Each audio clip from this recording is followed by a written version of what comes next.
Like life is always a marathon when it comes to like certain things that you're going through, where it's like no matter what's going on, you just keep trucking and keep moving forward. And honestly, it's kind of a symbolism of like my career in journalism. Like I didn't give up on myself. Same thing with my life. I don't give up on anything I'm doing. I'm always gonna figure it out. Yeah. Mentorship is such a big thing because like I don't think anybody gets to where they want to by themselves in this life. I think a lot of people like to think that like self-made, which I'm not saying people aren't, but it's just like nobody gets to where they want by themselves. Somebody reporting while black, because it's not a lot of people I see that are doing what you're doing, which is phenomenal, which is why I'm so glad you came on here, because we like to highlight people who are doing amazing things in Richmond. We love to give you guys your flowers. Here we go.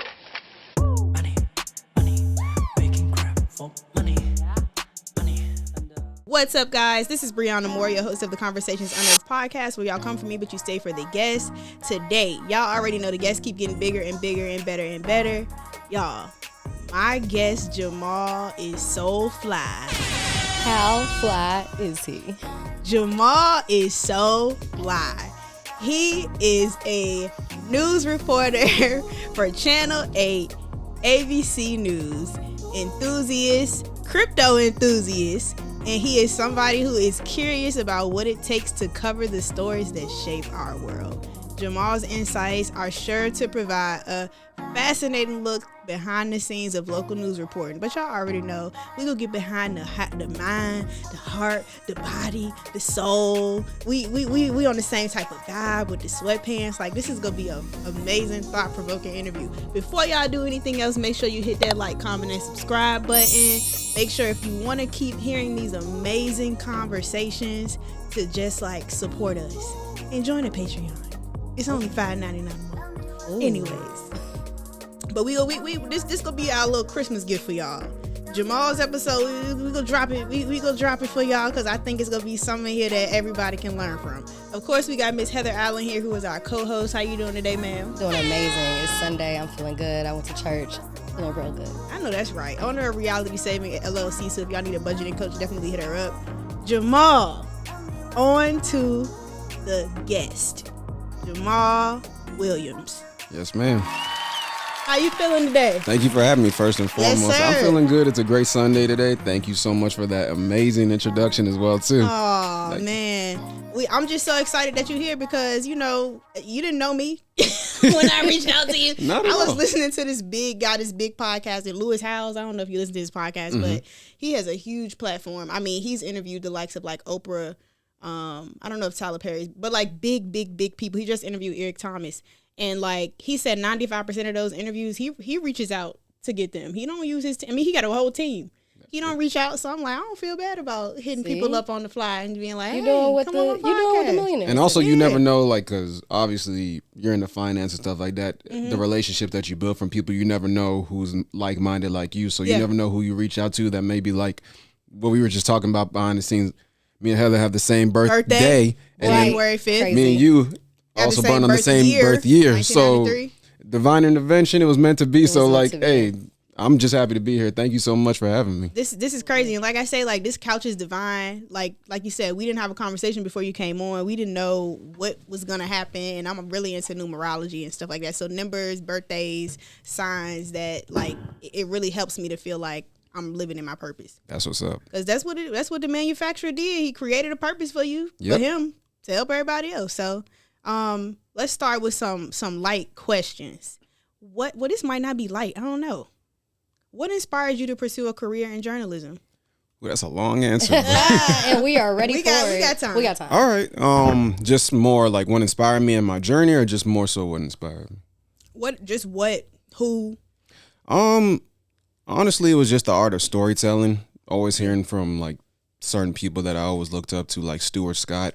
Like way back in the day, he always had like a moniker like "Cool as the Other Side of the Pillow." Booyah! He actually passed away. I want to say more than 10 years ago now. I want to say he was somebody that I looked up to in this space. There's other people as well that I've seen from a sports aspect and just a reporting aspect as well.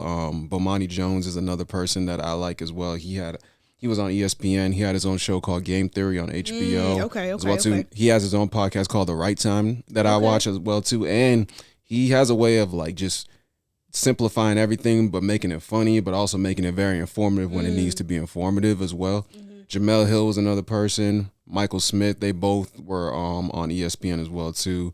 And then just local reporters, because I'm from the DMV area, like Leon Harris as well too, people like that on NBC4, just watching it. Like, didn't really think much of it when I was growing up because it's just like, oh, I'm just watching the news. But those type of people, looking at those people, seeing what those stories were. And then also too, I think it was about probably 5-6 years ago, I watched this ESPN documentary on 30 for 30. It was called OJ Made in America. And I've always, obviously, I'm sure we all know the story of OJ Simpson, the trial, everything like that. But the way this person kind of told it, like from the interviews, just like the imagery he used, told his background story all the way up to him being in the NFL, him going Hollywood, marrying Nicole, then obviously the murder, the trial, the aftermath of that. I've never seen the story told the way it was told like that. So that's what kind of inspired me to be like, you know, I want to do stuff like that. So that's what kind of inspired me to really want to do journalism. How do you use all of that to, like, in your career right now, you've learned? I would say the way I kind of use it is first and foremost, like, I try to get a good grasp of, like, who the person is that I'm telling the story about. I try to ask questions like how you're asking me questions about, like, them, like, just knowing where they're from, maybe certain tidbits or maybe little anecdotes of what kind of, like, led to whatever it is that the story I'm doing now, and try to get that emotion out of them, because for us, we're the ones that are going to give the facts, the narrators, the reporters and stuff like that, but really is to get them to be comfortable with you as well too. So I try to always just ask thought-provoking questions, just try to have a conversation with them, not necessarily try to make it an interview, because if it's just an interview, then people are kind of more uptight. People are less relaxed. People are less likely to open up with you. So if you actually just come to people more so, like, you know, you're just having a conversation, like we're chatting like amongst us right now, then it's like it's more easier to get people to open up to you. So that's the kind of the approach I take for it. I got you. I think that's so interesting, because like you could have saw that, and just like me, I used to watch TV or documentaries or true crime stuff, and I just enjoyed being a viewer. But like you actually was like, dang, I like the way he told that story. Like that's a different type of That's a different type of like I guess sense. Like that's a different type of purpose, because like obviously it's people out there that write the stories. It's people like OJ that is the story. And like just imagine if nobody told it. Right. You know, like who wouldn't have been impacted. Right. And it's also funny because it's like we've heard that, like I said, we've heard the story so many times, so it's like me watching is like iconic. Yeah, it's like what am I gonna learn from it this point around, because I've seen it so many times. It's like how is this person gonna tell it different from what I've already told it? And the way they did it just goes to show you that it's like it's like certain things. Like I remember one time a singer, I forgot which one it was, but it was like when it comes to like writing music or like singing music or something like that, it's like it doesn't necessarily matter about like who's writing it, but like who can actually, like it's about like who sings it like a certain way or something like that. It's like you may be able to, like, you may be writing it or something like that, but you can't sing it the way that I do or something like that, or like you can't write this story the way I would. So it's like it's different perceptions of how people tell certain stories, that it's like you may get something that's like, oh, this one is not for me, but like, yo, I like the way he told it. That's why for me, I kind of equate reporting to almost kind of being like a musician in a sense. Sometimes even being almost like an MC or a rapper, where it's like everybody's probably telling the same story, but everybody likes it from a different perspective. Like you may like it from a Tupac's perspective, or a Biggie, or a Jay-Z, a Drake, a Kendrick Lamar, J. Cole, Andre 3000. They all probably in some similar way blend the way their lives or their paths cross. Same background, but the way they tell it, the cadence in their voice, the ad-libs that they use, the inflection in their voice, the way they use certain, you know, phonetics and stuff like that, they tell it in a way that people keep going like, you know, I want to go to that person because they tell it that way. And that's kind of the way I've continued to try to do that, and still continue to improve to tell the story the way I want to tell it.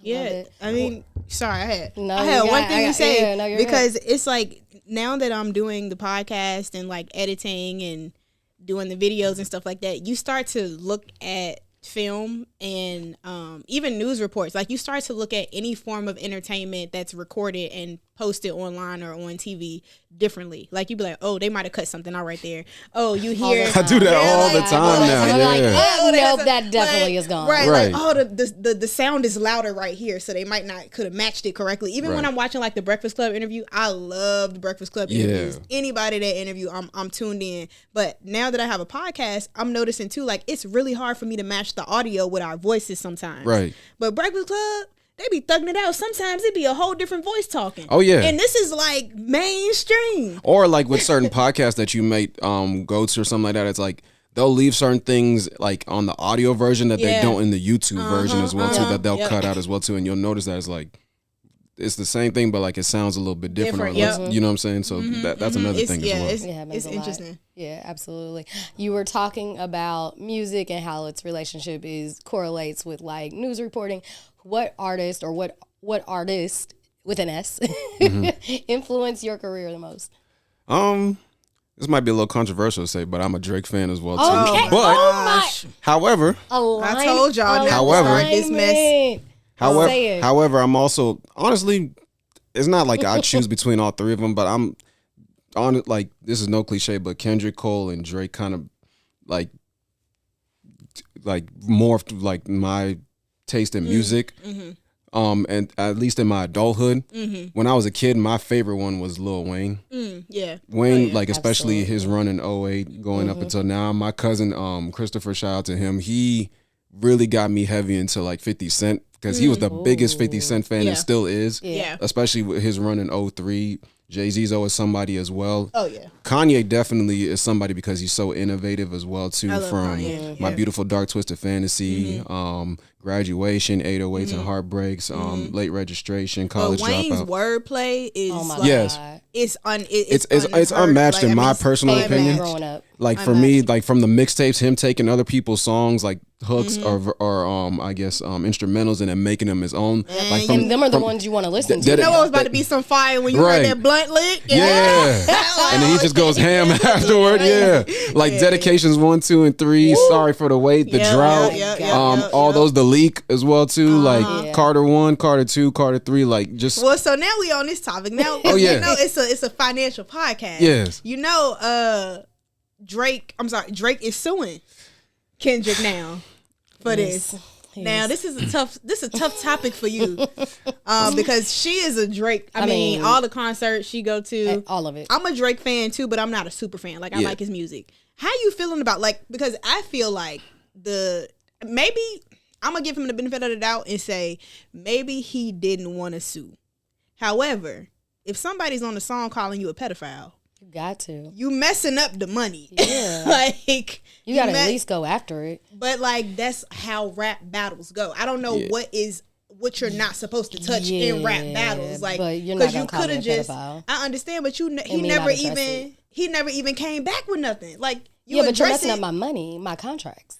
I'll say this. Okay. Like I guess my take on it, and for the record, like I didn't have a dog in this fight. I just want good raps personally for me. Right. But I feel like credibility kind of determined the outcome of this battle before it was long even done. And the reason why I say that, and I'll get to my answer, is because Drake, for better or worse, he has put his lifestyle out there of being like a playboy, you know, flaunting his money, being like very, very much a socialite, being out there with the things that he does, things that may be looking questionable to certain people. Yeah. Maybe, being in situations he's not supposed to, maybe messing with certain people's significant others he wasn't supposed to, certain things like that. Yeah. The stuff he said about Megan, the stuff he said about Serena, the stuff he said about Rihanna, and then just rubbing people the wrong way. Yeah. All cultivated into what we saw now and what Kendrick actually used. Because to be honest with you, in my personal opinion, he didn't use anything like that was like revelation, except for the child thing, which personally I don't really believe is a thing, but that's just me. But he didn't use anything that wasn't already out there about him. He just used it, and like I said, like this is what I'm talking about, like how certain people use it. He used it in a certain way that made people be like, oh, like this was said about him before, but now that he's bringing it to the light in the way that Kendrick did it, like with Not Like Us and Meet the Grams and Euphoria and all that stuff, it made people look twice about it. Whereas on the other side, Kendrick Lamar, for the most part, we don't really hear from him, or you don't really know much about his personal life until Mr. Morale and the Big Steppers, when he said that, he was cheating on his significant other. Yeah. He had like a very much like battle with the fact that like he was upset with the way that the world was going and he wanted people to think the way he did. But he was like, he realized, you know what, I'm not your savior. I have my own like inner demons and things to battle myself and stuff like that. So it's like, for the most part, we've known him to be kind of a stand-up guy for the most part. I know there was, I think, something about domestic violence incident that happened in his past, but I heard that that wasn't true. I think the thing with it for me is that, like, if you're as big as Drake, if you're international, I probably just wouldn't have said nothing back. Because I think I guess Kendrick Lamar dissed Drake first, and then Drake came back.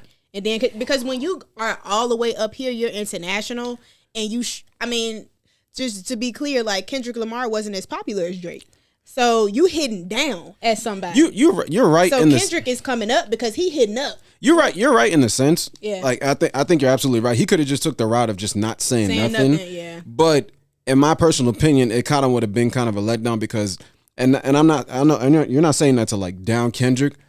If this was like maybe 2015 and this was like Drake when he was on his run in 2018, I think he would have more of a point.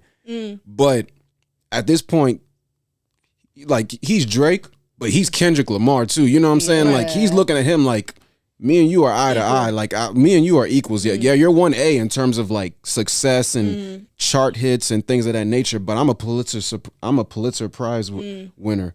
I've had arguably 4 great bodies of work that people say are, at least 2 of them at least are classics. One is a good one, and another one that people also say is a good album as well too. Like, I've sold out arena tours as well too. I had the largest grossing hip hop tour until you had yours with that It's All a Blur tour as well too. So like, if I'm Kendrick, I'm looking at him like, me and you are eye to eye, we're equal. So like, well, I guess as a fan, like as somebody who's not like super well versed in it, somebody who's from the outside looking in, I don't think a lot of people probably knew who Kendrick Lamar was. Yeah, you're definitely. That's crazy. Like, if it was a stock, was a stock and it was a Drake stock versus a Kendrick Lamar stock, I would have invested in Drake. But if you think about it, she's actually right, because like Kendrick is not. Drake is more pop. Yeah. Yes. Yeah. Now, like we can agree. I don't subscribe with the fact that people say that Drake's not hip hop. I think Drake is hip hop, but he's so big to the point now where it's like he's also a popular artist and he's too big to fail type of thing. It's like the same thing with Beyonce. Like, she was R&B, but now it's like you say the country, word, you know what I'm saying? Like, she's too whatever big. lane she wants. So for him, it's like way more people are gonna know his music than Kendrick Lamar's music. Yeah. But like you said, like for me, it's not necessarily punching down, because it's like, I feel like if I were to equate this, I feel like Drake has always wanted the admiration from the culture that people always gave to Kendrick. In the terms of like, that's true. That's like, true. Like, we love your music, Drake. We think you can spit bars and all that type of stuff. But him, he gave us Good Kid, Mad City. He's authentic with it and stuff like that. And I feel like that's what I think bugs him about it. It's like, y'all love this guy more than me. And that's my thing. It's like, you can't like want that, but not want what comes with it. Right. Because now you're messing up the whole game. I mean, people been talking shit about people in this. I mean, look at what would happen with Nas and Jay-Z. With their rap battle. I mean, and to your point about like Drake thinking like he's above him. Yeah. He took him on tour on his on his first tour that he had with him and A$AP Rocky on the Club Paradise tour. Yep. So for Drake, and he's also mentioned it in bars as well too, where it's like, I brought you to my tour. I made you. Basically saying like, and thanking him as well too. And I think that's why he's like, in a sense, he didn't take it as seriously as I think he should have. Yeah, and Kendrick was like, I'm not leaving any stone unturned as well too. So like, as a proud Drake fan, Kendrick did not. I was waiting for your. I was waiting. I'm not even gonna give a take. My God! But Kendrick did not leave anything unturned. He literally. But to your point, Drake had to respond. This is rap. Right. He could not sit back. If he would have sat back in the rap culture, right, he never would have came back up. But to your point, like, I didn't answer the suing part. To me, it's like, that's what I'm saying. You can't play the game. You can't play the. You can't get mad, like, play the game. But like what you're saying, like, you can't get mad that you was playing the game like Kendrick shot at you first, but you brought in his wife and everything, and you've done that in certain. You went dirty, and you go dirty in personal life. You know what I'm saying? Like you brought up Nicki in the Meek battle. You brought up Virginia Williams and Pusha T's battle. You brought up Kendrick's. Not only did you bring up his wife, you said that he allegedly abused her. And that his kid wasn't hers, it was your manager, Dave Freeze, as well too. So it's like I'm going for you can't murder if you do. Yeah, that. you know what I'm saying. Like you can't play in the mud. You can't like go low, and then when I go lower than you like call the cops. You know what I'm saying? That's essentially what it is. Like to me, it's like, and I think I don't know, y'all.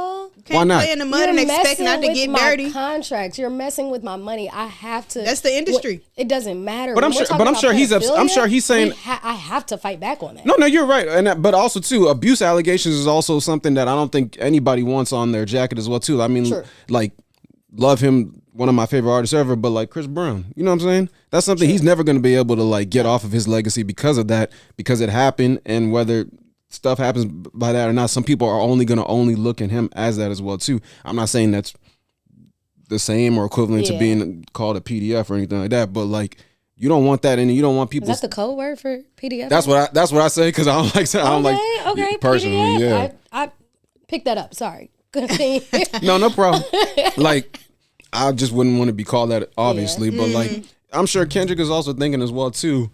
Like, you know, like I don't want to be called that. And also too, I think one thing that's interesting about that, they're both signed to Universal Music Group. So I didn't know that. But it seems that Kendrick nobody even paid attention to Drake saying that. Yeah. It's like, hey, I'm still getting Super Bowl, I'm still getting everything else that comes with it. And also too, I think it's like, because he's alleging, one of the lawsuits is that that they ran up the numbers in order for people to I guess for the numbers for Not Like Us, but for me it's like, even if they didn't, you could tell what's a classic and what's a hit and what people like or not. It's like it's a classic. Organically know like the whole song. They were like remixing this song across the globe with like their different versions of it. You had kids having it at birthday parties, ironically. You have like marching bands over here do like you can't fake those type of numbers, you know what I'm saying? When something's a hit, even if you don't understand it. Like people still swag surf. Yeah. You know what I'm saying? Yeah. Like right now, people still listen to All I Do Is Win. You know what I'm saying? Like certain Nuck If You Buck. You know, certain things like that is just like you can't fake it with numbers. And even if the numbers don't tell that as well too, people just know what a cult classic is. Like you know. I mean, I feel like it's the new Dreams and Nightmares. Yeah. Like, I mean, nobody can take that, but like for LA, Not Like Us, absolutely. Like, it's you know what I'm saying? So like you can't fake those type of numbers. So even if he does have I think personally he's probably doing that because I think maybe he's trying to re-up his contract. Maybe that has something to do with it. But still, the optics of it to me just don't look. I mean, I good just think, in my opinion. I just think like now he got to win. You got to win the lawsuit. Because if you lose, you done lost the rap battle and you lost the lawsuit. But apparently it's a petition, not because like we don't even know if it's going to be a lawsuit yet. So it still has. They still have to like see if it's worthy as not to be a. You know what I'm saying? So like and they even could then settle. Yeah, if they settle, I don't know. I'm gonna consider that a Drake win if they settle. But then you're also opening up the fact that they're probably going to look into you as well. Because let's be honest. We're all fans of his, but let's not act like the machine didn't work for you as well too. I saw an article also on him. It was 2018, I think, when Scorpion came out, where they said that every playlist on every genre had Drake on it, and like I think fans were upset about that as well too. So it's like the machine has worked for you as well at certain times as well too. Now, granted, this is not the machine has absolutely So it's like, why are you mad that it's working for him when it's something like that? And also, it's like I think this is what people talk about when it's like, you just don't understand or you don't understand the culture, where it's like Jay-Z and Nas went lower than low with each other with certain things like that, saying like, no, I had condoms on your baby seat, and calling him Nas calling him a Tybo hoe and all that type of stuff. It's just like, I mean, that's just like, that's how rap. That's how rap battles is. But it's like I said, if you're gonna play in the mud, then you got to know this stuff. You about to get dirty. Yeah, you about to get dirty. And also too, just a PSA, just stop talking about people's personal. You know what I'm saying? Like and then maybe it won't get to that. And Kendrick actually said, he said, if you take it there, I'm taking it further. He said we could just keep it rap. Yeah. And this wouldn't have been that, which is probably why Cole was also like, he dipped his foot in. Cole was like, look, He said, I'm out. Yeah, he said, I'm out. I'm not playing these games. I'm not playing it. out. Which honestly was probably the best decision. Yeah. I think so. To do that as well too, because he was like, hey, I'm just doing my thing over here. I'm Switzerland. I'm not trying to But he kept his brand. Yeah. Cole kept his brand, and I love that for him. Me too. As well. So all right, now y'all were talking a little bit about something before I interrupted y'all when we got started. InvestFest. Just to change gears a little bit. Heather, you went to InvestFest. I went to InvestFest, not this year. Jamal and I love UIL. Yep. Okay. Heather used to love UIL. I won't say that it's not the love before hasn't she went went away. to InvestFest. So what happened? What happened at InvestFest? Oh my God. Okay. First and foremost, shout out to them for putting this on. Right. I mean, claps to them because it hasn't been done. I'm so proud to see them having a platform like this and talking about financial literacy in the way that they are important into the community. Because Rashad and Ian are doing some things on the back end that are amazing. Yeah. And I think EYL is good. I don't listen to it all the time, but I've listened and I liked it. And some of my main pointers for investing, I have literally gotten from them. Absolutely. And I use every single day. But getting to InvestFest, and you can go look this up, a whole bunch of TikToks. I was just watching one the other day that just came on my timeline. InvestFest was not well put together at all. So, and I wrote a review and everything. Oh, they got all my comments and everything after I got back because Your I wasn't skin looks really good. Sorry to interrupt you. Oh, well, thank you. All right, go ahead. Okay. Anyway, shout out to the skin. I'll give y'all my skin routine one day. Nonetheless, so InvestFest, it was just like a popularity show. We're in Atlanta.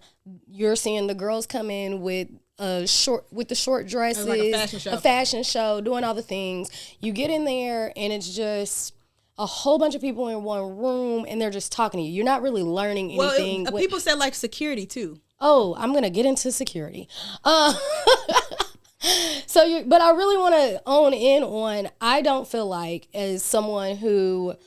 I'm at a good level, but I want to get even better and further, that this was the space for me. I think if you have no idea about investing, not good with your money, then sure, this might have motivated you. But anyone that's college educated, has a little sense when it comes to their money or anything, not the space. As far as, like you just mentioned, security, oh my God, we waited in line for at least 2 hours. At least 2 hours. I'm a member of Sigma Gamma Rho, and we just had our centennial. Great. We literally had a whole bunch of members in one place at conferences. I've been to so many conferences. I've been to Sarah Jake's. I've been to, this is not a problem. You get in, it's maybe 30 seconds. They scan your bag, and you go 2 hours waiting in line. Y'all didn't pay them that for. Was it a lack of security here? It had to be a lack of security because why else? I mean, there's a bunch of people.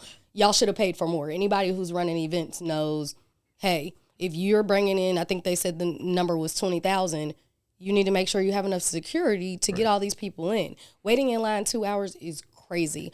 Nonetheless, I would support, if I ever was to go back, because I do hope that they continue this platform. If I ever was to go back, it would have to be on the, I don't know what their top level networking thing is, but it would be for networking. It would be that inside group, like the $5,000. Yeah, to where we're actually talking to people and not just going to sit in and listen to the speeches. And I'm sure you have to pay to get to like.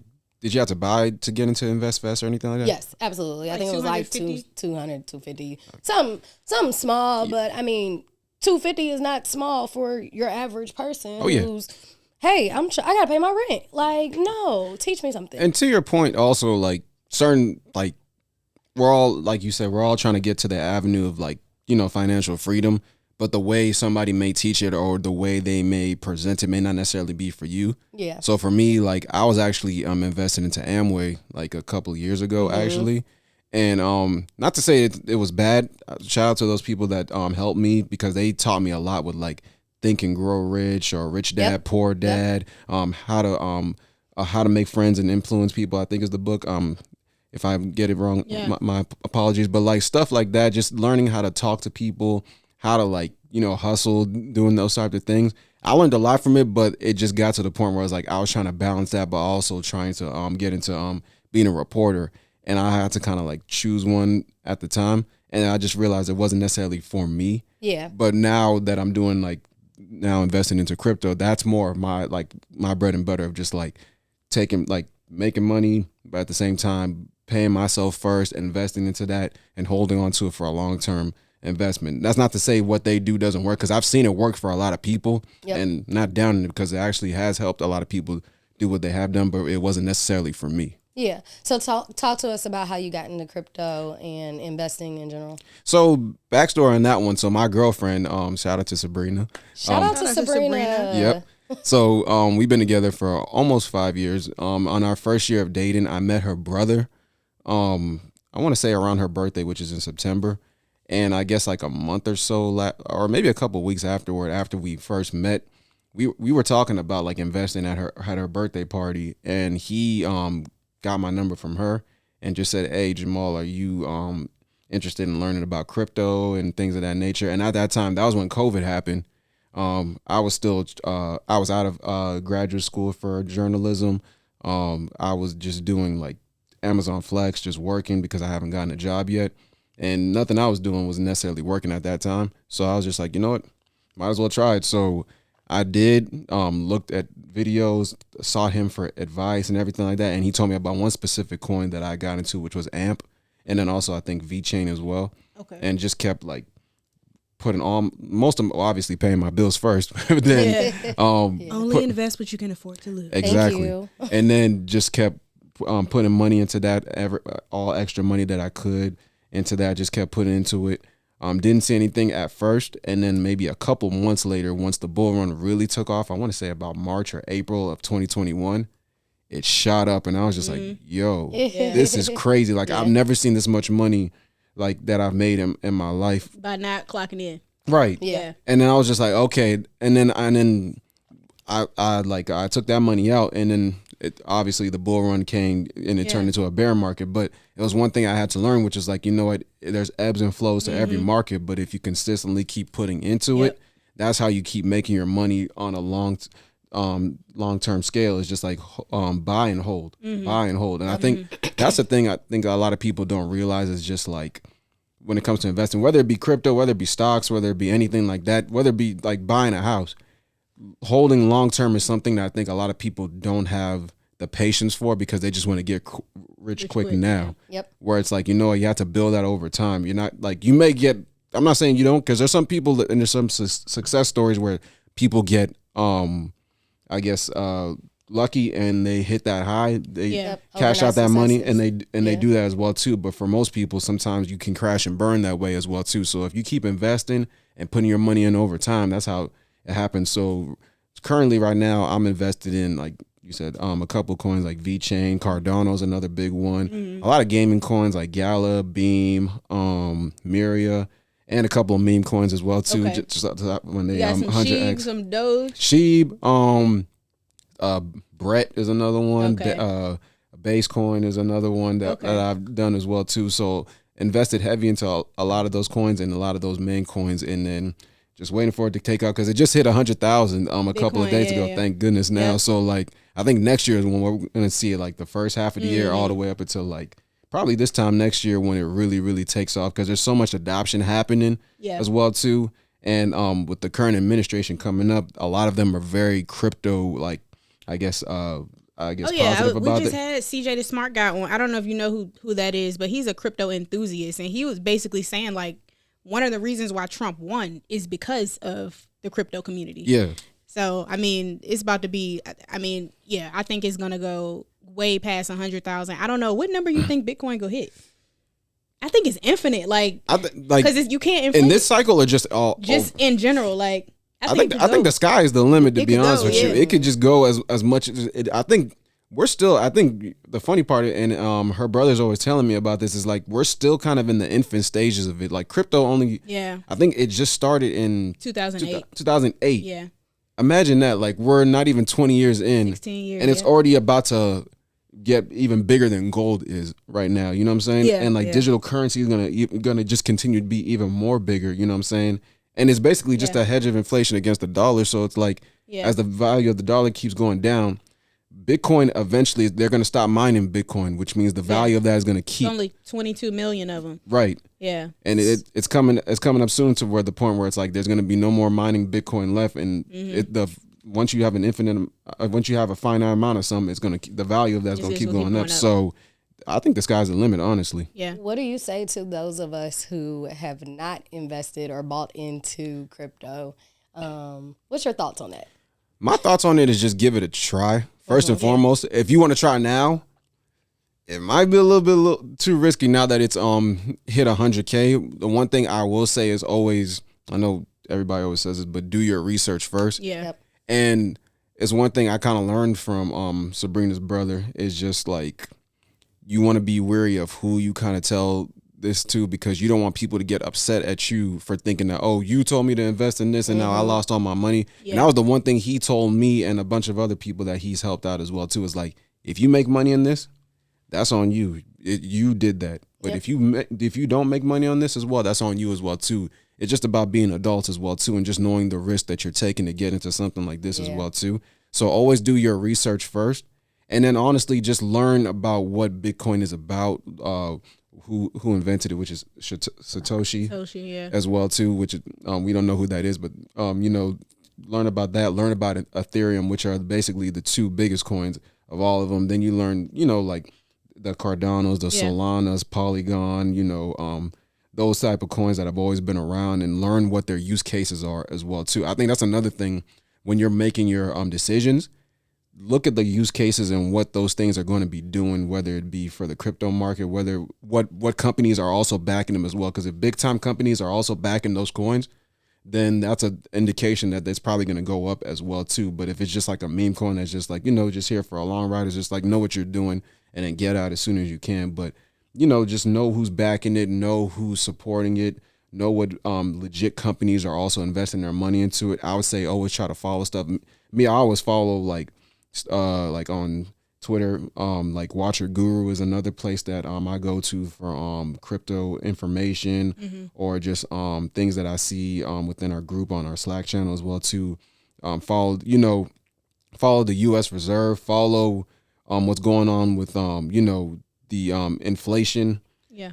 Watch what they're doing at the Treasury Department as well too, like if they decide to cut points on specifically on inflation rate and stuff like that. Watch all these things about how money is happening within the United States and also around the world too as well. Like, because big certain things as well too, like big like historic events can trigger the Bitcoin market to go down as well too, because it also kind of follows the stock market. Okay. So when the stock market goes down as well too, Bitcoin kind of follows it or tends to follow as well. Like when the war happened with Ukraine and Russia. That made it go down as well too. What's the market that crypto? Do they have a market like? I think it's just called the crypto. I would just say the crypto market is what they call it. Got it. Yeah, so like follow that, but like big certain things, like if a war is going on, that can affect the market because certain things are happening, or like when Russia, when we had our issues with Russia, when gas prices started going back up and stuff like that made it go down like that. So real world events, I would always try to follow those things. Wars that go on, like who's in office as well, can also make it go up, make it go down. Language of people saying like, oh, like, we're not really interested in doing Bitcoin, or like, oh, we're going to add more people, can make the market go up, make it go down as well too. So I would say just try to follow all those different type of things as well too. And YouTube is also a good place to try to learn it as well. And I love everything that you said. I was invested in crypto on a brokerage that went bankrupt. So I would definitely say if you're going to invest in crypto, you should get a hard wallet. Yeah, that's another thing too. I didn't even think about that too. Exchange. Like going to a hard wallet or like get a ledger as well too, or maybe a MetaMask wallet or something like that as well too. And that's another thing as well too, because like for me, like I was on a company that also went bankrupt as well. Was it Voyager? Not Voyager. It was a BlockFi. Dang. BlockFi, but I was able to get my money back from there because I put it in there. Yeah, they were able to give our money back. It took a little while, but we finally got our money back from that as well too. So that's another thing as well too, is just know what, or I'd be wary about just leaving your money in, say, like a Coinbase or a Binance or a Crypto.com, even though those are all legit crypto like apps and things to put it on. Always take that money out, put it in your cold wallet to store it, so that way you always know it. With those things that have a password that you can write down, it'll be airtight, and then you can always, once you decide to like max out of it, just take that money, put it back in the exchange like Coinbase, and then put that into your bank account, stuff like that. How often do you move it? Pretty much every time I buy. So like every time I buy something from there, I always put it into my cold storage wallet and then just leave it there and then watch the money from there. And then when the time comes, when I decide to take it out, is when I'm gonna have that process and have enough Ethereum or whatever sort of money to exchange it as well to put it back into, whether it be Coinbase, Binance, Crypto.com, whatever the case may be, and then put that back into my wallet as well. So basically, so what you do is you take money, you buy the coins on the exchange, on the internet. Yep. You put it on the wallet after you buy them on the exchange. You transfer it from the internet to your cold wallet. Yeah. So basically, I'll buy, like, for example, Ethereum, like $100 worth of Ethereum. I'll take that Ethereum and then I'll transfer it over to my cold wallet and then keep it on there as well too. And you could also use that to swap Ethereum to buy certain coins that you want as well too. Like I'll use it to buy certain meme coins, or I'll use it to buy certain things like VeChain or something like that, or like specifically like Cardano. I know Cardano's a Binance. I think it's a BNB coin or something like that. So you'd want to have enough. I haven't looked into it. You'd want to have enough of that. I think it's either BNB or Binance. I want to say that you want to have, so that way you can exchange it to buy that as well too. So can you pull this out to then get US dollars eventually? Like, yeah, I think so. And because I'm always thinking about like, okay, how can I get my actual money and spend this on definitely. If you so there's stable coins like USDC and like that are basically, they're always going to stay at like basically 0.99999 cents, basically close to $1, where it's like if you just leave it there, basically like if you have like $100 worth of Ethereum and you transfer it to USD, it's going to basically be $100 over there as well too. And you can use that, and then as long as you have like your bank account information, like, there, where either, I guess you can either transfer it, either like a wire transfer or something like that. It'll be in there probably however many days, 1 to 2, 3 to 5 business days, or whatever the case may be. But yeah, you can always transfer it back to dollars, because I've done that before as well. Okay. What's the long-term strategy for you? Long-term for me, honestly, at first I was like, eventually I'm going to get out of doing Bitcoin. But honestly, I think I'm going to I think I'd be a fool to not keep taking advantage of it. So you do have Bitcoins? Not yet. To use Bitcoin. I don't have any Bitcoin yet, but I think once I have enough money to where I can like just keep dollar cost averaging into Bitcoin, that's going to be the stable coin. Because to be honest with you, I think one thing that people know about Bitcoin and the crypto market is that it's great because it's 24 hours, 7 days a week. It's not like the stock market where it's like Monday through Friday, 9 to 5, and they close for like certain holidays. No, it's 24 hours, 7 days a week. However, it's way more volatile than the stock market, where it's like it can go up and it can go really, really down. Like it's very much like that. Wow. So for me, I think what I'm going to do eventually is, once I like have enough money to where it's like, okay, I can start buying the coins that are more expensive, like the Solanas or like the Polygons or like the Ethereum and Bitcoin, and have that to where it's like those coins are already established. So it's like, even if something happens and it's really volatile, it's like, it's not going to change my portfolio or mess up my portfolio too much, where it's like, it's steady, it's rock steady. Yeah. And then also be able to use that to invest in more stock as well. So for me, I think I'm always going to have it, but I'll be able to put into more what they call like blue chip stocks, which is like Bitcoin, Apple, Microsoft. Yeah. So you Bitcoin, do other investing. Yeah, like like it's not as much as my Bitcoin right now, but like just like the Teslas or the Apples, the Microsofts, stuff like that. Yeah. Like ETFs is also another good thing, like baskets of stocks as well, like VOO and like VTI, Vanguard stocks, QQQ, stuff like that. Those are always the ones that you can have, because it's like, it's basically a mirror of the biggest stocks in Fortune 500 as well too, that you can always put your money into.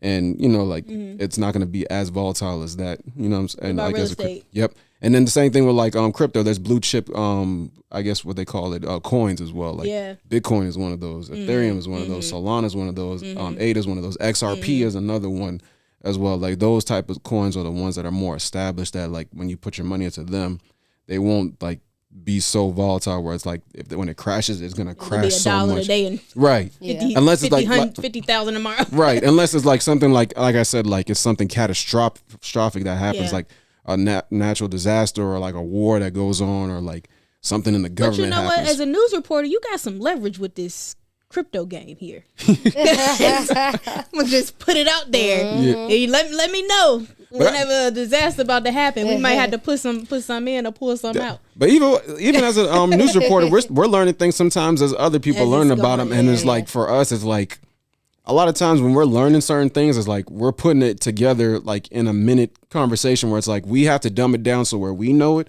but so that you also understand it as well too. So sometimes it's like a lot of times sometimes people don't have the whole story, but they know enough so that way you can at least get the gist of what's going on. And if you want more information, that's when we go to the link on our website or like, you know, this expert has this information. We'll have all that information here on WRIC.com or something like that as well. So you be one of the ones out there in like the windstorms and like the tornadoes and like chasing hurricanes and stuff?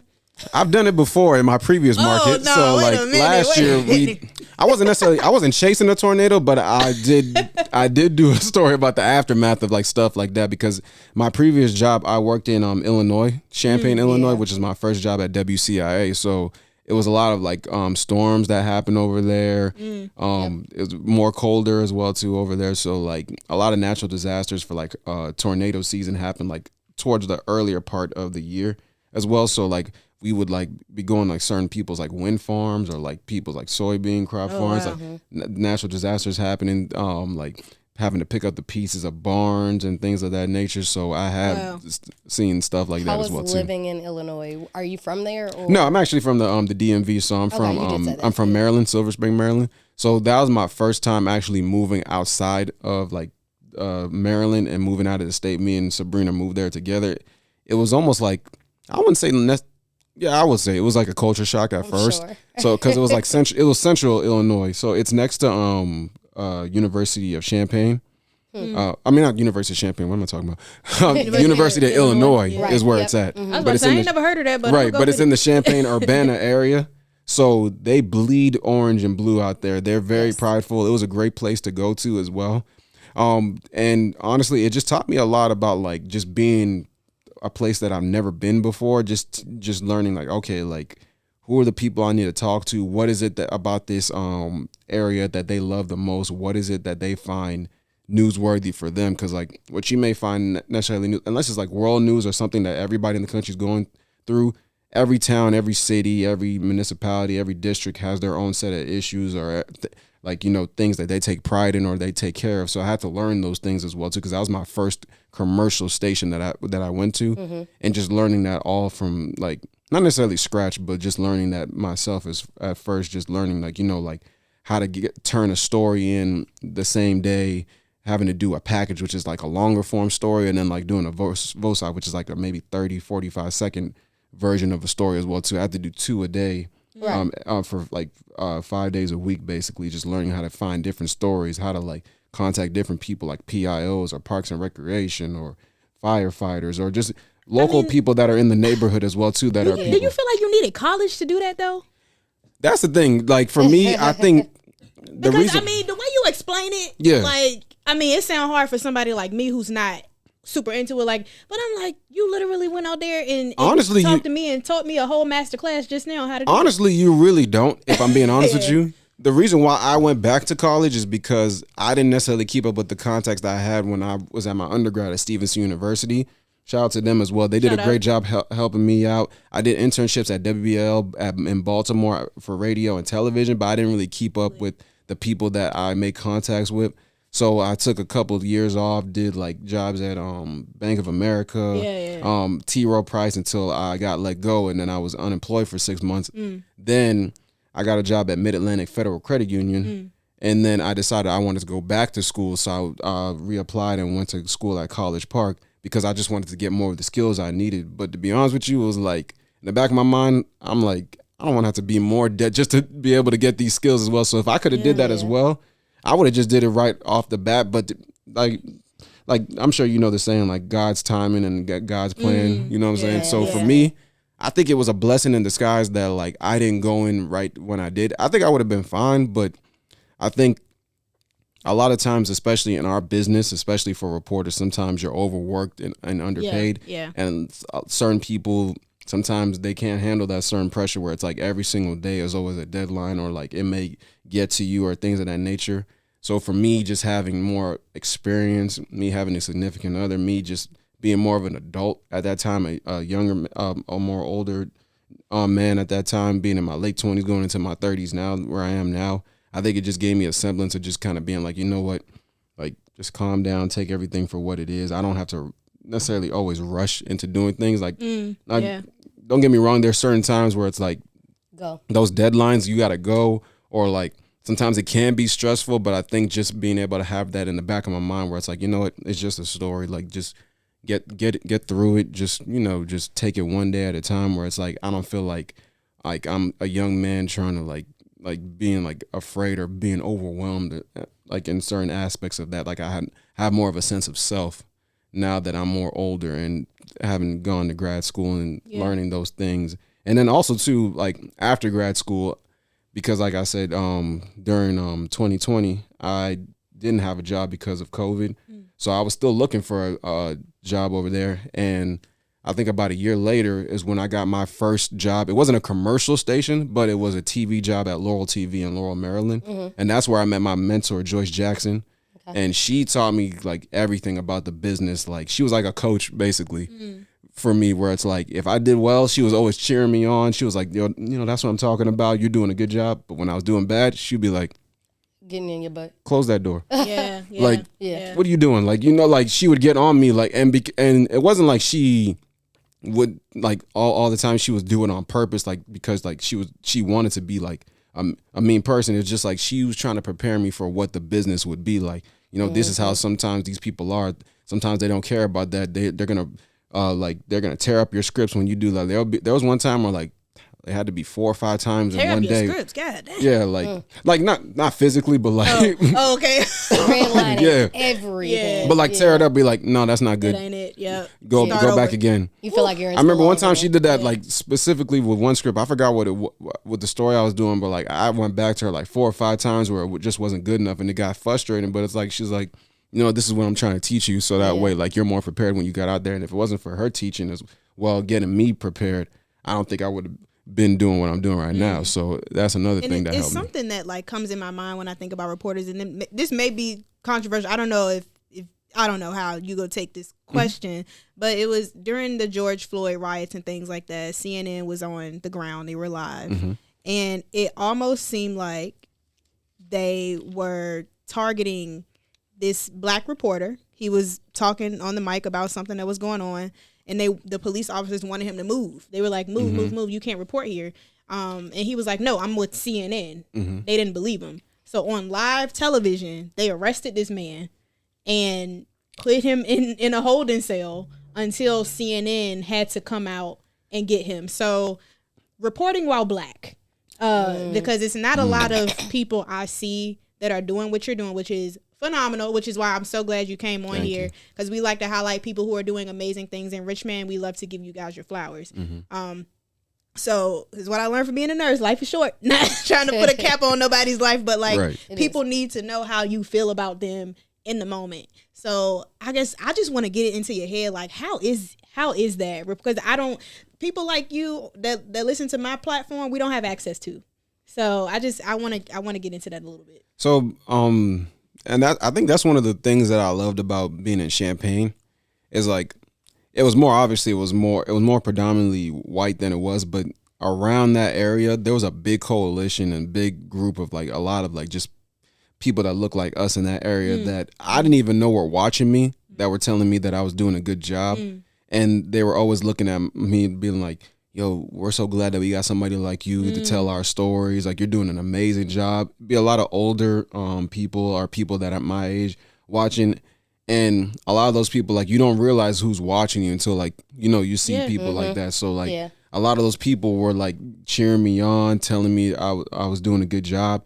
And when I left, and, like, I posted that I left, a lot of those people was like, oh, we're losing such a big part of the community. You did so much for us. Thank you so much for, like, the stories that you tell. And I was like, I didn't realize that, like, I had that much of an impact on certain people, like, with my reporting, and just someone that looks like me doing what I'm doing as well too. Yeah. And also in Champaign, like, not necessarily in Champaign specifically, but like certain areas in central Illinois, like, you learn, like, certain times is like, they may not necessarily always be for you, where it's like you just have to lock in and do your job, where it's like, okay, these people may not necessarily believe in the same things that I believe in. You may see certain images, certain flags, they're like, you don't want to see around there, but it's like, hey, you just got to lock in and do your job as well too. But then also you'll see certain people, like, that are also that don't look like me as well too, that also appreciated my work as well too. That was like, thank you for telling this story of my family. You've been such a big help for us. We're gonna cheer you on wherever you go. You were a big part of our community as well too, which touched me as well too. And to your point as well too, that there's a lot of people over here that do the same thing over here in Richmond. There's like a big coalition that following, and people that look like us. I'm not sure if you're familiar with We Off the Couch. Yeah. Oh, CJ just told me about that. The guy who's the crypto enthusiast. It's like a running group. Yep. Yeah, so Anthony Clark, aka Rock, he's basically the foundation of what makes it go. Like, long before I even got here, he started this running club just for people that look like us, to just, you know, just be physically fit, you know, to just, you know, have fun, but being able to run at the same time. Me and my girlfriend, we discovered that when we first came here. One of my coworkers told me about it, and, like, we just been running with them ever since. And it was one of those things where it's like, at first, it could kind of be a little bit overwhelming when you first get there, because, like, it's so many people there. They're so live. They're so amped. And then the thing that I just love about them is that they really stress community. And, like, they're the type of group where it's like, we're all running. Like, we all stop. They stop at certain points, like, in the area where we're running around the city, and it's like we're always cheering and clapping enough for people, clearing cheering on your teammates. It's a sense of belonging. It's a sense of belonging as well. And then usually we always stop to be like, who has good news to share? Like, you know what I'm saying? Or like, or Rock will just say something that's, like, very profound about, like, you know, like, his journey, about, like, how he got to where he is, or, like, telling people, you know, like, it's okay not to be okay, or, like, you know, just, like, seeking help when you need it, or like, you never know what people are going through. So that was the main group to me that, like, as always saying, like, hey, Jamal, you're doing a good job telling these stories. Like, it's good that we have a brother like you that's doing what's going on. So, like, they're a big part of like, I feel like, as a Black journalist, I'm doing something right in terms of, like, knowing what I'm doing. And also too, just WRC is one of the places. The reason why I wanted to transfer over here, because I've been here since February, is like, I saw a lot of people that look like me, like Autumn Childress. She's an anchor over here. Roland Wilson, she's another reporter, amazing reporter that's over here that does good things over here. Victoria Lucas is another reporter that's Black as well too.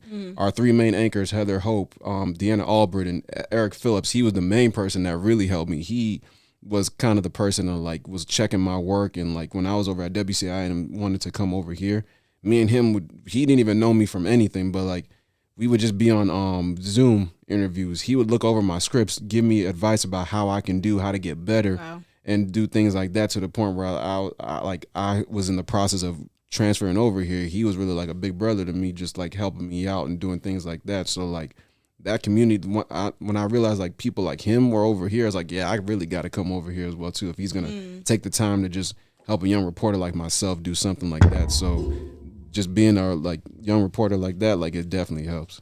I love it. So, and we go wrap up soon, but when I'm wondering, like, when you see big platforms like Shade Room, or like Roland Martin, or like these platforms that have literally, they do what you do, but they've done it on their own. Yeah. Is that something that you've ever thought about, like going out on your own, starting your own network, or?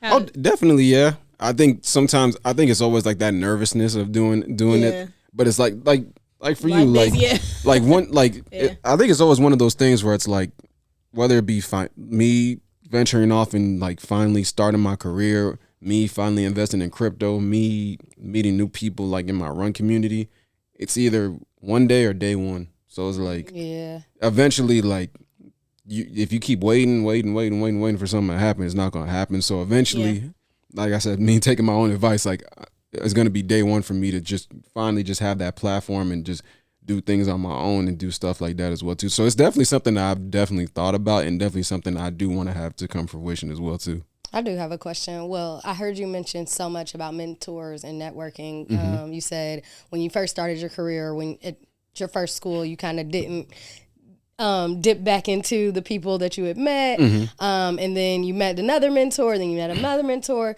Talk about that and how important it's been in your life. Well, I'll be the first person to say I wouldn't get anywhere in my life without people that have helped me. First and foremost, that's my mother.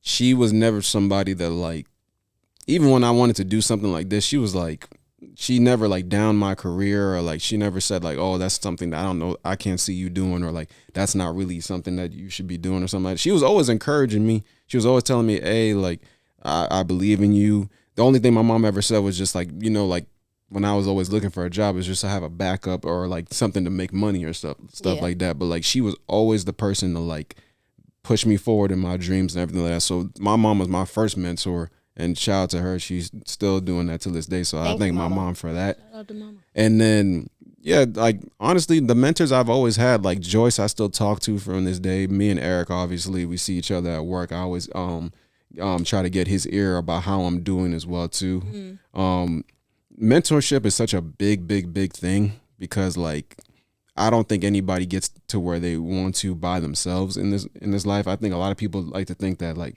they're self-made, which I'm not saying people aren't, but it's just like nobody gets to where they want by themselves. Somebody had to take a chance or an opportunity for you to do something as well too, unless obviously like you built something from scratch, or like you just, you know, picked up a mic. Somebody has to buy it. Right, like somebody has to do something or listen or something like that. So like you said, like even with a YouTube channel, you have to have somebody that's a fan of yours. You have to have somebody that takes a chance on you as well too, or somebody that wants to listen to what you're doing. So we don't get nowhere without mentorship or the skills that I have. And honestly, I feel like the moment that you stop learning is the moment that like you stop growing with a lot of things as well too. So for me, it's like I'm gonna keep learning as long as I live. To be honest with you, like whether like.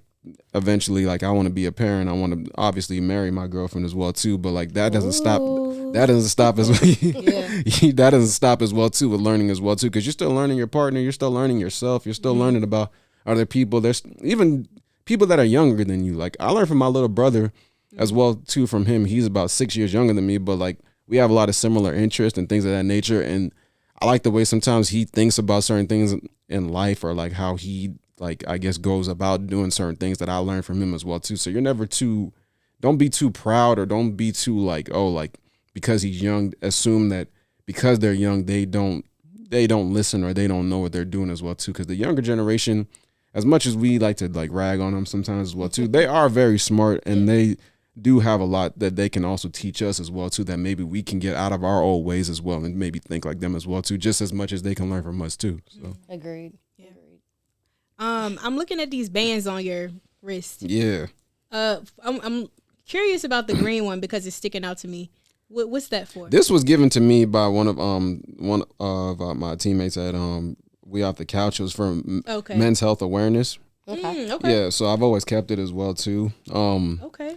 Definitely just honestly just being open to just, you know, talking about just how you feel. Me and my girlfriend, we always try to like check on each other, be like, you okay? How are you feeling? Things of that nature. And obviously I'm not perfect. There'll be times when like I can be annoying, or I'm a lot to deal with as well too. Maybe it's the Capricorn in us. I mean, well, hold on. We're stubborn. You're correct. Yeah, we are stubborn. Right. So yeah, just being open and honest, and like just being honest about my feelings, about how, like, you know, I'm feeling as well too. Just like sometimes I'm overwhelmed as well too. And honestly, sometimes just being able to say, like, especially with our job, a lot of times you're seeing a lot of stuff to have, like shootings happening, fires, someone going through something that's like, you know, hit and runs may happen, something like that. Certain things that can be traumatic, where it's like, I don't want to ever get jaded from that type of stuff, because I don't want to not care. Yeah. But at the same time, it's like, I don't always want to take my work home with me. to the point where it's like, sometimes you just need a mental health day, or you just need a day off, or you need to unplug. Sometimes you just need time to unwind as well too. Yeah. Like at the end of the day, you're the one that has to like tell these stories as well too. And for me, journalism, as much as I love it, it's what I do, but it's not who I am. Like I don't want to like carry it on me all the time, because I'm Jamal first. I'm not Jamal the journalist. You know what I'm saying? I love that. So that's what I try to do, and just make sure that my mental health always comes first. I love That's what's up. That's what's up. Yeah. I got one more question. Sure. You got any more questions? No, I got one more question. Cause you lit up when she asked you about Sabrina. Yep. I want to know how did y'all meet? Why you didn't bring her with you?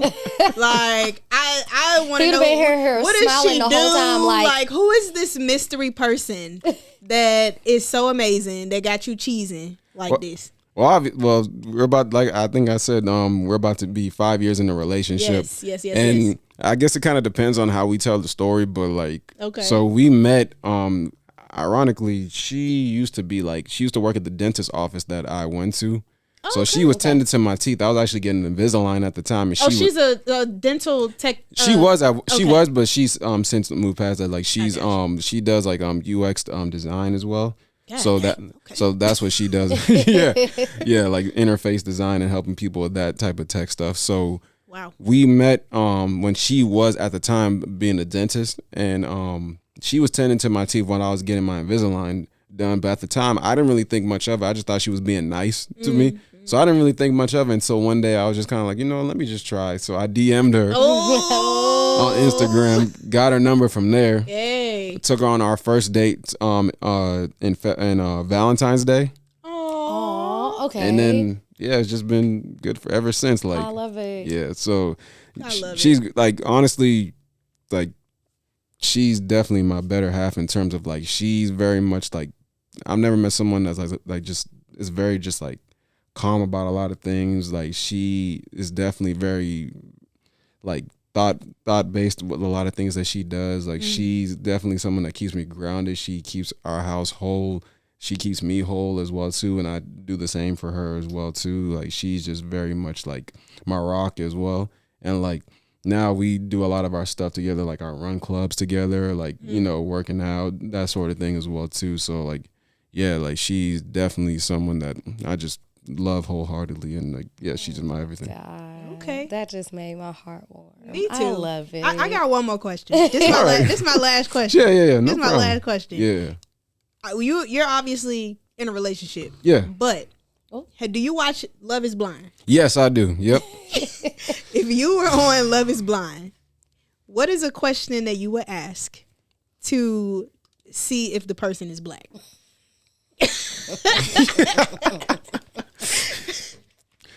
I would ask them. I would ask them, God is good, and then see what they say after that. Yes, that's a classic. Good job.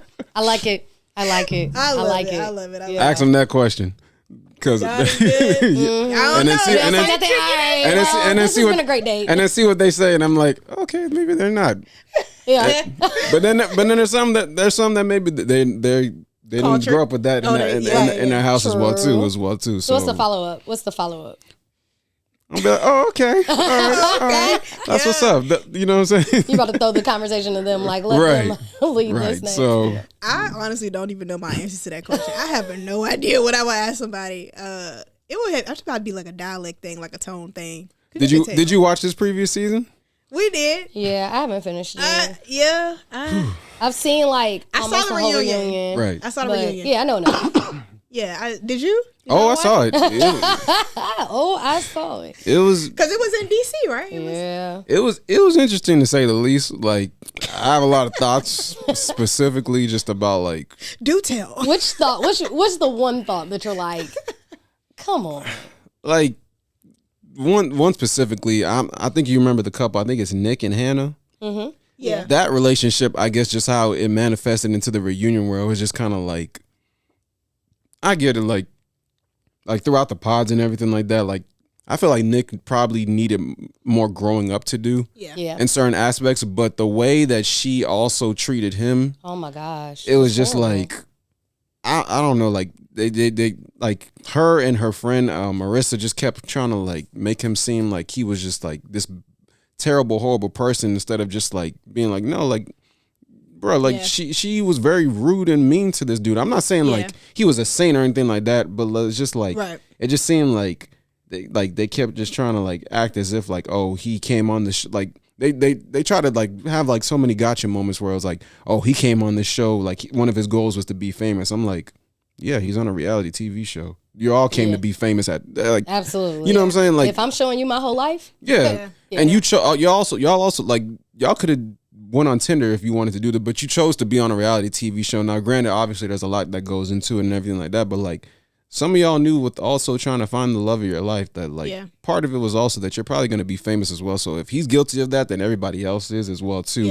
And then like certain things that they said that he was making comments about, like maybe like how she looked and everything like that, which I'm not denying that he did, but she was also making comments about him too that I feel like whenever they kept asking her about it, she just kept saying like, oh, I'm just direct. I'm just like, well, can you just apologize? You know what I'm saying? Like, you're just being rude, like certain things like that. And then like the other one that was interesting was Ashley and I forget his name.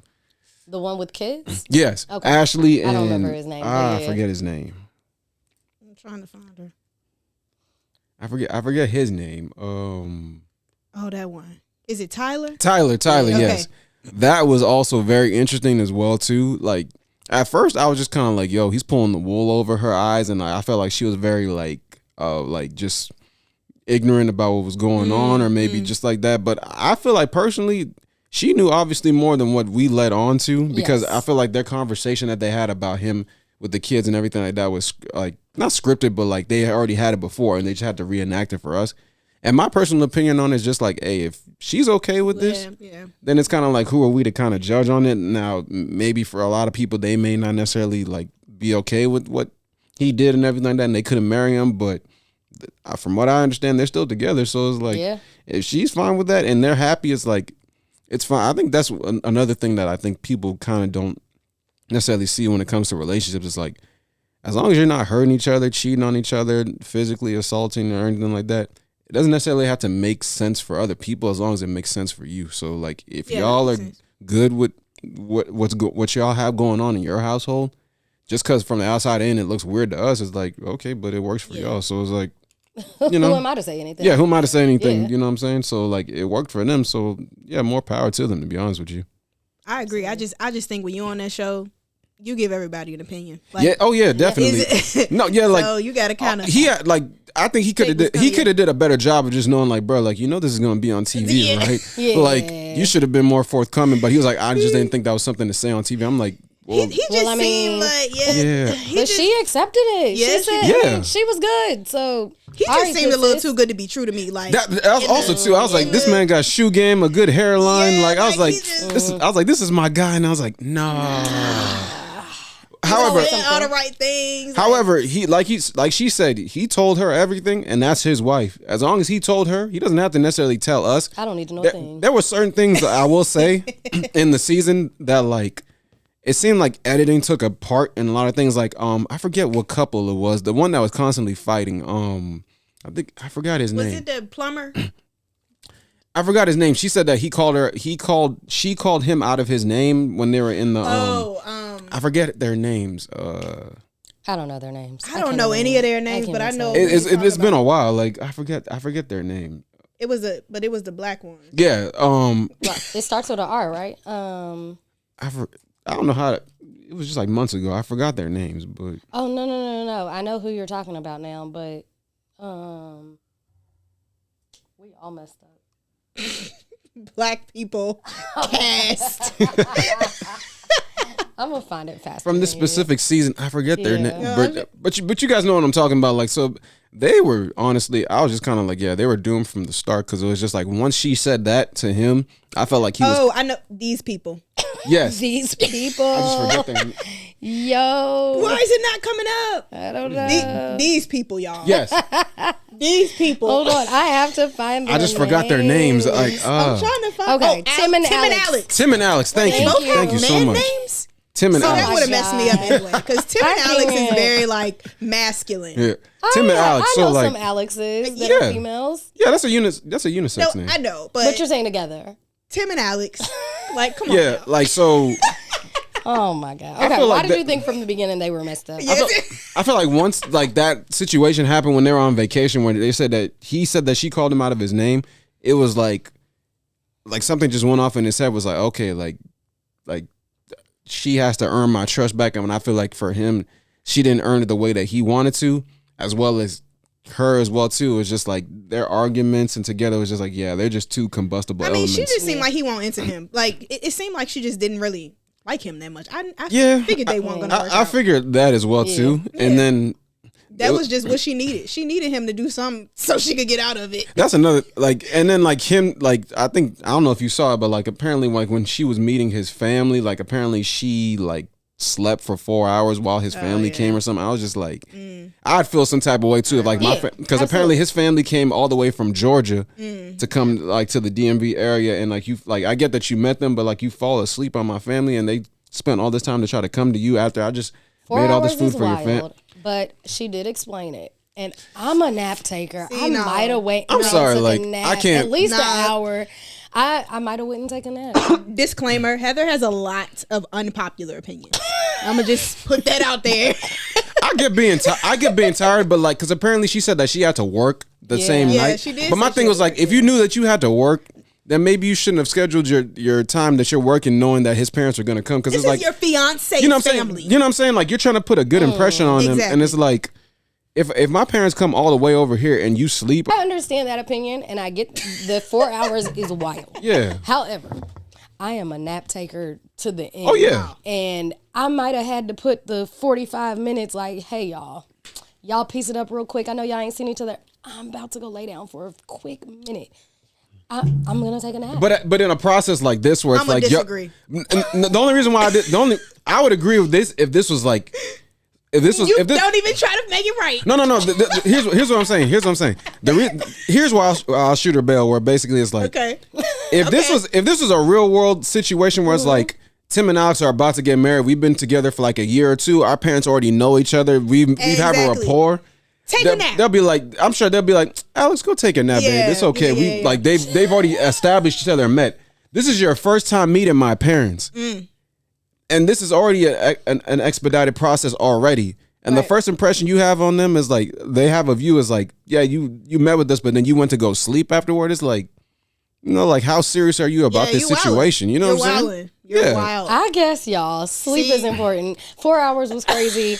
Nap if I'm tired, I'm tired. Even if I wouldn't have went to the bed, I might have been over there nodding. Listen, if I'm tired, I'm getting my sleep. I get that, but it's just but I can also see him being upset about it too. If you you know what I'm saying? Yeah. So if you're gonna sleep on my parents, then it's look, me and you on the same page. We're on the same page with this.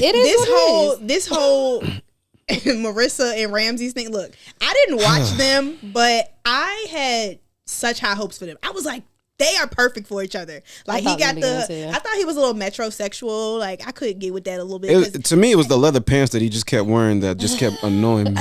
He wore it more than once, and that's what just got me. You can't repaint the outfit on TV. And then the little tail and the to the side of his head. It was you're trying to be different, but you're really not. But it's I thought he was kind of authentic. I don't know. Yeah, but it's but I also have a really good gaydar. He did not go off on it. I don't think he is. I think it's just more so he's very expressive in how he he dresses and everything that. So for me, it wasn't that. But I feel for me it was certain things that were just kind of it just seemed he was he kept trying to be it's not me or it's not you, it's me, but really it was her because he kept saying when they broke it off, he kept saying her energy was just too much for him, and he tried to mask it as I can't it's just too much for me, or am I making this decision out of emotions and stuff, and I'm just kind of bro, you were so into everything, and then out of nowhere you just have cold feet, which I get this process is a lot and everything like that, but from her standpoint it's we were just good a couple of days ago, and now all of a sudden you break it off. I will say I'm glad that he cut it off right then and there instead of just dragging her along to the aisle and then breaking her heart right there. That would have been even more embarrassing for her as well too. It would have. But I understand that. But then for her to be so team Hannah, and then like just kept attacking Nick, them calling themselves best friends just really annoying. Yeah, like at the reunion. Yeah, like at the reunion. At the reunion, I was just kind of like, why do you have more smoke for him than the dude that broke your heart? Like she barely addressed him, and apparently, like she was like, "Oh, I had sex with him." Afterward, and her mom looked at her like, because her mom doesn't play no. Yeah, like her mom was just, and I get it. Maybe there was still emotions there. Things were still raw and everything like that. But it's just like you have more smoke for Nick than you did the guy that broke your heart and everything like that. And it was just kind of like, it was just weird to me. Yeah, the energy between all of that group, that best friend group. Yeah. Specifically with the ladies, that it was just like a lot of them to me was just kind of like, what are y'all doing? Like, and then the other couple that happened, I forgot her name. He went to a sleep. Oh, you talking about? Yeah. Monica and Steven. Yeah. Like, I was just like, how did that I think what to me was just kind of like annoying about it was like they all kept ganging up on Nick saying like he called Hannah a grenade, right? Mm-hmm. And then they said Monica, where'd you hear that from? Steven. I said, you mean the same man that lied to you about DMing that girl? He's the trustworthy person that told you that he heard that from him, so it must be true.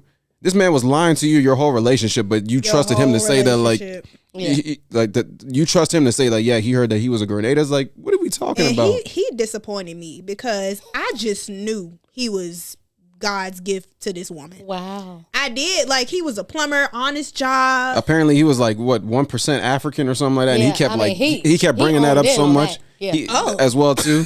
Yeah. Okay. Oh, you didn't hear that part? Yeah, he kept saying that as well too. Like, okay, brother.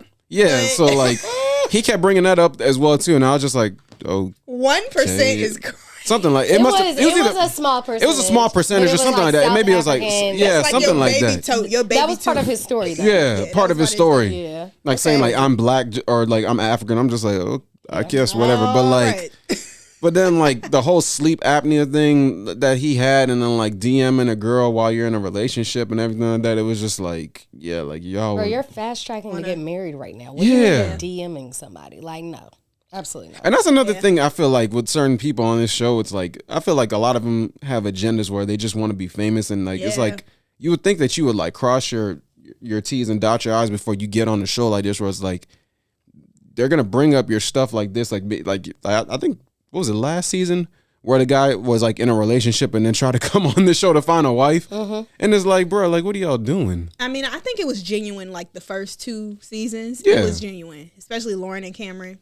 Chef's kids, so love them. I will say Brett and Tiffany off of I forget Brett and Tiffany. That's my couple. Was that I forget. I think that's like season 4, maybe. Hold on. But that's my couple. I like them too. I love them. Brett and Tiffany. Oh yeah. I love them.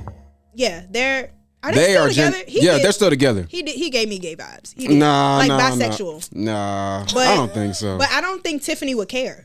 Like, I think if he was, I love them two together, bro. Like they are really cute. I love them together. Like if they broke up, I would be like, okay. But would you have thrown the same fit that Brett threw when his suit didn't fit at the wedding? No, well, yeah. Like the biggest day. This is arguably the biggest day of my life. If my suit doesn't fit, and it's like I'm like obviously like for a woman like. They're gonna like not to say you guys are gonna be Bridezilla, but like like if their dress doesn't fit, they're gonna be upset about it. I would be the same way about it too. Where it's I don't know if you would have went off the way he did. Not necessarily went off, but I would understand why. You know what I'm saying? It's like this is the biggest day of my life, and I'm also on national TV as well too. Right. So it's like I want to look the best I can. So if my suit doesn't fit the way I want it to, then it's like I'm gonna be frustrated about that too. So I can understand him being like that. Immediately. I think what it was for me is that it didn't look that bad to me. Like I was like, oh, is something wrong with the suit? But like but I guess for him it's like no. This needs to be a 1/4 inch shorter. And I was like, oh, okay. And get it right. And we're on film. Yeah. But he's also gotta like people entertainment or something. So he's really into that. It's another couple I really like. What is it was the lawyer in Bliss. Oh, they're an interesting couple. They're funny to me. They're so eccentric. Where it's like they're like quirky, and it's like like not in a bad way, but their weirdness works with each other. I think they just welcomed a child too. I want to say They did, yeah. But the way they got together is very interesting. That was interesting, yeah, because like he made him like because obviously he felt like he made a mistake with the person that he chose, and she was girl, she was very like disparaging the remarks she kept making to him and everything like that. They realized it wasn't going to work, so he doubled back and was like, "Yeah, I made a mistake. I need to marry you." And to their credit, it worked. She gave him a chance, and it worked out. You know what I'm saying? Also, too, the other couple I like from this season, shoot, what's her name? I can't say that. I forget his name, but like, Great job. Good PR. It was like she's Asian and then he was white. That's what you were gonna say. Yep. Mm-hmm. We were talking about the same people. Yeah, I forget their name, but they glue like they're saying like he had like a glow up after the show because like his wardrobe got better and everything like that. I like them as well too. Like they were the least problematic. I want to say. I think the only thing that they had like a tiff about was like whether they were gonna live in Virginia or go to her family in San Diego. That's true. I mean, they did have a little tip. I feel like he was texting somebody. Yeah, apparently he said it was like from the way that like it was explained, it was kind of a misunderstanding. And from when she saw the DM, it wasn't as bad as the way she made it. He made it because like he omitted stuff, I guess, because he just didn't want to like get in trouble. But apparently, I think he just texted his ex DM'd him, and he said something like nothing like vulgar or anything like salacious or anything that would get you in trouble. But it was just like something like that. But he just didn't. He wasn't forthcoming with everything that he said. And it was like, bro, you're just making it worse than what it is, and it wasn't even that big of a deal. So like, obviously, she got upset about that, but they got past that, and you know, here we are. Yeah. Well, man, this has been a fun show. It definitely has, man. Before we end, I like to ask what everybody's favorite quote is and what book they're reading. I'm gonna give you time to think. Okay. And me and Heather are gonna go first. Actually, Heather, you go first because you're always very well prepared. Yeah, I was actually prepared today. So the book that I was reading last time, I didn't never finish it, but we're on to another book. I'm back to a book that I've been reading, and I'm gonna actually finish this one. It is Get a Life, Chloe Brown. And apparently there's other books in this series, so I'm actually excited for that because I've been reading it and I love it. And my quote right now is, "You can't go back and change the beginning, but you can start where you are and change the ending." I like that. Okay, well, the book I'm still reading the same book, y'all. It is called The Divine Nine, and it is by Lawrence C. Ross. It's about fraternities and sororities. I'm obsessed right now with the Illuminati. And Stop. sorry. Oh, so I am gonna finish that book. What is I was watching a movie last night called Leap. This is my quote. And it says, "She's precise, she's sharp, and losing is not in her vocabulary." And I thought that resonated with me a little bit. Anyways, what we got? No book that I'm reading at the moment. Okay. That's another thing. I think I need to read more books for this upcoming year. Honestly, whether it be financial or just something that I'm really interested. Have you read Rich Dad Poor Dad? Yes, I have. Okay. Yeah. That was a very good book as well too. Just learning like the different quadrants and also just him talking about like how like his dad, obviously he loves his biological dad, but like obviously he didn't know how to be successful, and his rich dad, which is like his friend's dad, taught him like how to like be a businessman and own his own business and stuff like that. So that was actually a very good book as well too. Yeah. I'll say what's a quote that I always one that my mom always says is always by the grace of God. Usually always that's something that she always says, like when it comes to like anything that we want to do or anything that's always happening, like when everything in life is like always going well, or even if it's going bad as well too. So it's like we always try to live by that as well too, just like lean on our faith and everything like that as well too, because we're Muslim. So for us it's like we try to always lean on God and lean on our faith as well too. So I would say that's something that I think I always try to live by as well too.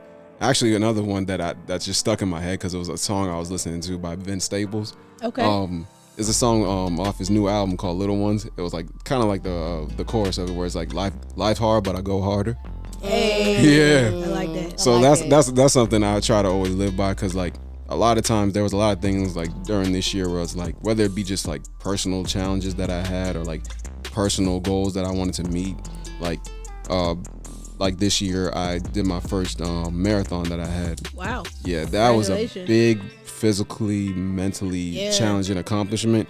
And it was like in the back of my mind I was always like, I'm gonna finish, but I want to finish in like, you know, in a time that like I set for myself. Like a lot of times when I don't meet my expectations, sometimes I get like down on myself and stuff like that. But like it was definitely one of those things where like when you have a plan coming for the marathon and it's like it just smacks you in the face, because like up to mile 20, 22 was like, okay, I want this thing to be over because like everything is hurting. But like I was like, nah, I'm not gonna stop. I'm gonna keep going. I'm gonna keep going. And it's like, and in a lot of ways, it kind of like just reminds me of life. Life is always a marathon when it comes to like certain things that you're going through, where it's like, no matter what's going on, you just keep trucking and keep moving forward. And honestly, it's kind of a symbolism of like my career in journalism. Like I didn't give up on myself. Same thing with my life. I don't give up on anything I'm doing. I'm always gonna figure it out. Yeah, I love it. I love it. Okay, tell us where everybody can find you on socials. How can we support you? All right. Well, you can find me on Instagram and on Facebook and on Twitter at J_Williams005. For Jamal Williams, that's J_WILLIAMS005. That's on Facebook, that's on Instagram, and that's also on Twitter as well too. Yep. And the 005, just so y'all can know, is because of your birthday? Yep. Period. Okay. 5 is my favorite number. Yep. Period. Okay. Yep. That's why I got to say. Well, 5 is my favorite number too. See, this is divine intervention. We were just meant to be together. You know what I'm saying? I love it. Like the fact that when I tell people I have a favorite number, they be like, a favorite number? Like out of all the things you can have. A lot of people have favorites. Okay. You have favorite colors. You can have favorite numbers too. I've heard a lot of people say that. That's a thing. Yeah. And then 5 is the number of change. Like like Beyonce and Jay-Z, their favorite number is 4. Like, you know what I'm saying? Because like his birthday just passed last week as well too, because he's born December 4th. Her birthday is September. I think hers is September 4th as well too. So like, she a Virgo. I know. Yeah, that. she's a Virgo. So like, yeah, that. they always talk about that as well too. So it's like, you know, so yeah, a lot of people have like lucky numbers, like their favorite numbers as well. So yeah. Okay, I'm feeling good about it. Yeah. Well, thank y'all for watching. Thank y'all for listening. Thank you again, Mr. Williams, for stopping by. Thank you so much for having me. I really appreciate it, man. Good conversations. You're welcome back anytime. Anytime you got something going on. Anytime you got something to say. Got the platform. Absolutely. We the biggest, so we gotta have the biggest. Absolutely. Absolutely. Always. Anyways, good night, y'all. Make sure to like, subscribe, comment, tell a friend and tell a friend, and peace. We out. Boom. Done. That was good. That was great. That was fun. Thank you so much. That was a fun episode. I had a good time. That was a fun episode. That was good, man.